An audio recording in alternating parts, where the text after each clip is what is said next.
apprivoiser. Et c'est bien, on va qu'on l'appelle, si lui convient de refuser. Rien n'est femme à s'opprimer, l'on parle bien, l'autre se tait.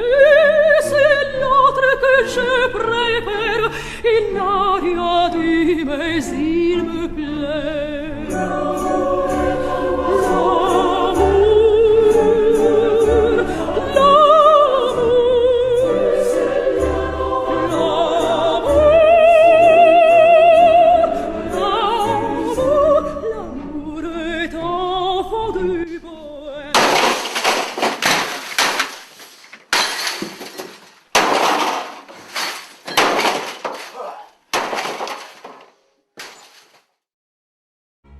On October 23rd, 2012, 13 long months after the release of Dark Souls, the Artorias of the Abyss DLC was released, and man, this DLC added whole new and reimagined areas for the player to explore. New enemy types, spells, and characters, but most recognizable, the 4 new bosses with the goal of making you prepare to die. One of these said bosses is the famous Artorias the Abyss Walker. Since his inception, he has been considered a top-tier boss in this game, and even the entire franchise. This fight brought incredible lore, was the first real 1v1 with the Knight type, and had the most complex moveset thus far. This boss is so loved by the Souls community that we tend to even overlook its more mediocre aspects.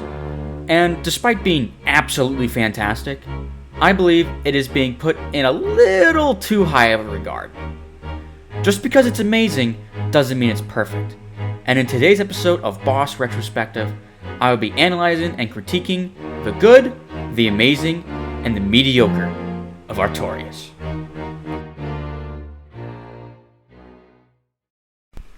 Once the hand grabs you through the portal, you end up in a different yet familiar land. You get pulled into the land of Ulasil, a town in Lorgen that was slowly consumed by the Abyss hundreds of years before the base game. So, yes, you do time travel. It's kind of dumb, but whatever. You will quickly notice that this forest is the exact same as Darkroot Garden from the base game, just slightly brighter and less depressing. The forest of Ulasil even has some of the same enemies, but they look much more alive and less eroded.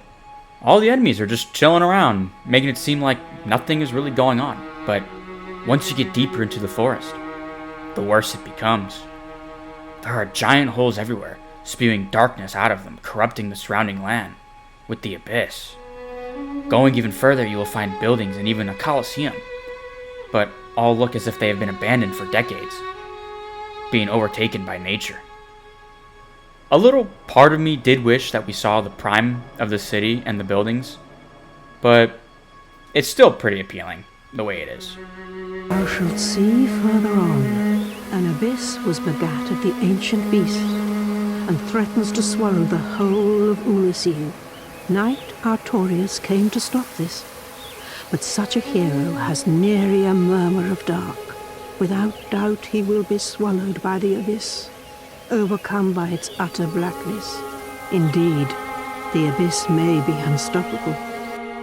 And unstoppable it was. With being one of the 4 Knights of Gwyn, he was sent to contain the abyss, but ultimately failed. Even the greatest and kindest knight in Lordran was no match for the abyss, so he was consumed.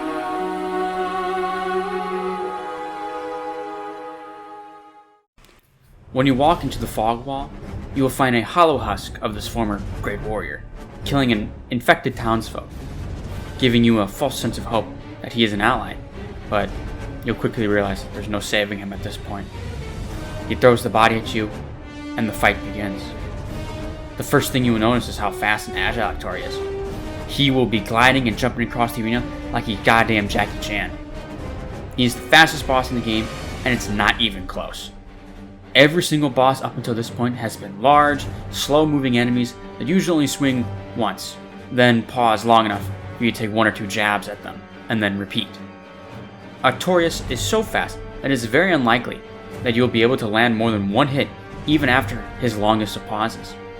He will jump, spin, roll, and charge his way around and against you. With being the fastest boss, also comes having the most complex moveset in the series so far.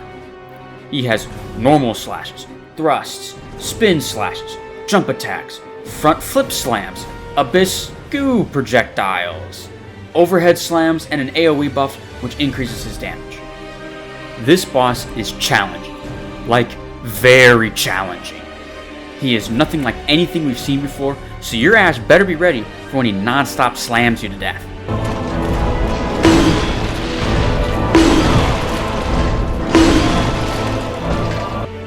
With all of these moves, you have to become incredibly defensive and patient if you want to make it out of it alive.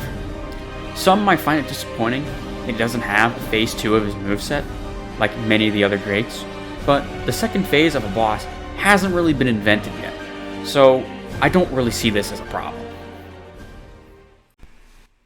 This fight is already super difficult, but notice that he is missing his famous shield, and his left arm is broken. So he's using his sword in his offhand. We are fighting a nerfed version of him, which means this boss could be even harder than it actually is. This consumed version of a once great warrior has been revered as the hero of Lorjan that sacrificed himself to stop the Abyss, but this clearly isn't him. This Artorias lost badly in his fight to the Abyss and now was a follower of it. This great hero, champion of Lorjan, fell thinking he could save everyone. Once you finally put him down, he screams in a way of being set free from this torment.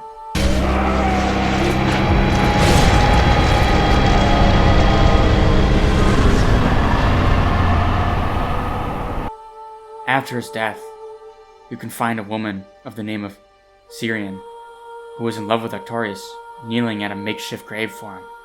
She asks you for the soul of this once great hero, so that he can finally rest. Artorias might have failed in his primary goal to destroy the Abyss, but in doing so, another warrior would uphold the mission and defeat it. He might have failed in his mission, but it wasn't all for nothing.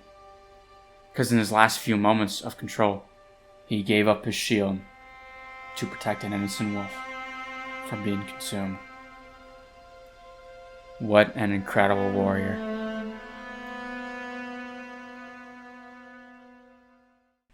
So, that's it. Artorias is a 10 out of 10 masterpiece, and we can move on to Calamine. Get down here now!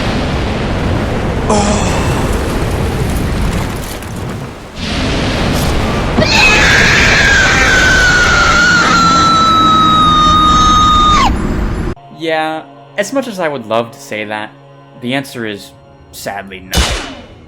This boss is absolutely fantastic, but I feel as if a lot of people tend to overlook the more mediocre parts of this boss, since the actual fight and lore are so amazing. The first glaring issue is the runback, because From Software can't help but make runbacks where you run for over a minute straight, dodging and weaving through enemies. It's very tedious and annoying, but this isn't the bread and butter I want to get into. What I actually want to get into is the arena. A good arena is one where it can be both memorable and fit narratively with the boss itself.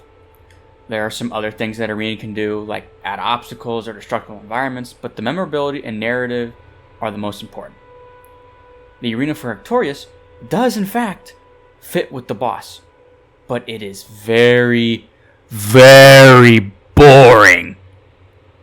It is a disgusting green mini coliseum covered in overgrown foliage, really showing that it has been a long time since this place was used. There is no change in elevation, obstacles, interesting architecture, or destructible environment. Just a pretty barren room with nothing really going on. It doesn't really elevate the fight. There are no giant destructible pillars with the sun shining through the glass, or giant chaos branches scattered across the place. It's just an open room. That's it. However, it isn't all bad. the aesthetic of a once great Colosseum fading away is a pretty good representation of Artorias' story, and you do see a trail of abyss at the end of the arena, foreshadowing that the abyss only gets worse from here. So the arena isn't bad, it just lacks the flair and stimulation that the other great bosses have. Finally, we get to my biggest problem with this fight, and that is the music. Now, just like the arena, it does narratively fit with Artorias. The slower beat of the song, mixed with deeper sounding instruments, represent a sort of tragic tale.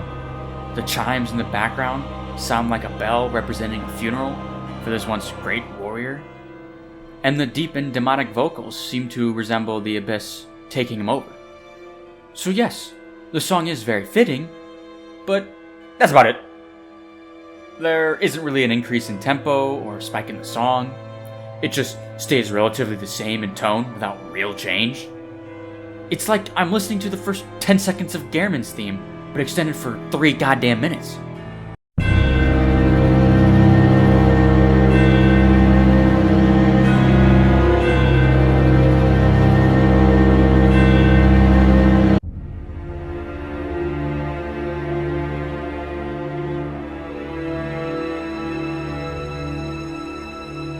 I get it. The fight is very tragic, and the music should fit that. But not having a boost in energy for the fastest boss in the game? The song just comes out to be not very memorable. Gehrman's theme starts off very tragic, like the boss itself, as you two have to fight each other in an attempt to save one another from the nightmare. But the song slowly hits a crescendo with the roaring strings and winds, making the fight just that more climactic.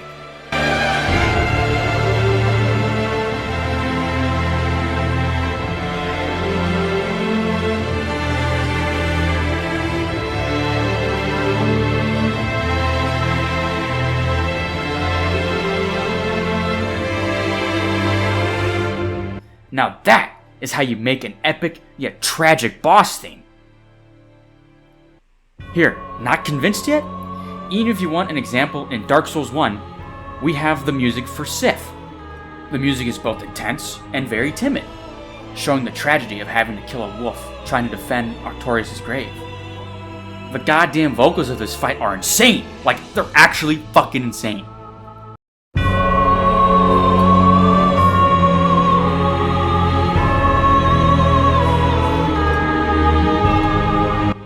And it makes the song just that more memorable. And honestly, it might be the most memorable song in the goddamn franchise, besides, of course, the Artorias theme isn't necessarily bad, it's just mediocre. Now, I know I said some pretty harsh things about this fight, and you might think I don't like Artorias, but that is absolutely not the case. I think Artorias is one of the greatest bosses that From Software has ever made. He was the start of the 1v1 night bosses that would lead to some of the greatest boss fights in video game history. He has a super complex and challenging moveset that took all the way till Dark Souls 3 to finally be topped. He debatably has the best lore for a single boss ever, influencing many others to have a similar backstory. Yes, he does have a forgettable arena and very tame music, but that does not take away that this boss is still a masterpiece in mine and many others' eyes. My final rating for Artorias is a 9.3 out of 10. S